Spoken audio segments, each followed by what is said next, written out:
So hello साथीहरू, high सबैलाई नमस्ते, वेलकम त्यसलाई मेरो च्यानलमा मेरो ब्लगमा।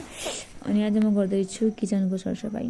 घरमा सबभन्दा सफा राख्नुपर्ने ठाउँ पनि किचनै हो र सबभन्दा फोहोर हुनु भनेको नि किचनमै हो। त्यसैले रगटी यो कालो सालो धुलो माटो सब निकालेर मैले एकदम यसलाई अब चम्काउने छु। किनकि घर चाहिँ सफा राख्नुपर्छ र सबभन्दा बढी हामी नै किचन नै सफा राख्नुपर्छ। फेरि अलि हातै स्प्रे चलाउनु पर्यो। फोहोर चाहिँ धेरै निक्लिरहेको छ क्या, धेरै टाइमदेखि सफा गर्नु रहेको थियो। अनि गर्छु भन्दा एकदम समयले नभ्याएर यो सरसफाइ त्यसै रहेकोले किचन सफा गरिरहेको छु।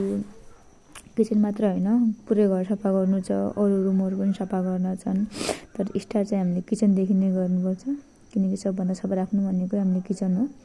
खानामा आउने ठाउँ सफा हुनुपर्छ, त मान्छे स्वस्थ र हेल्दी रहन्छ। त्यसैले म जस्तै सबैले आफ्नो घरको किचन सफा गर्नु होला।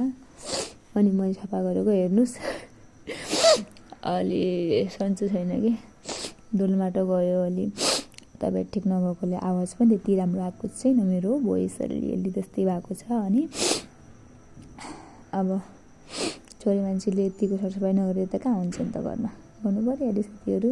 त हजुरहरू पनि गर्नु होला सरसफाइ। ओके साथीहरू, बाई बाई सबैलाई।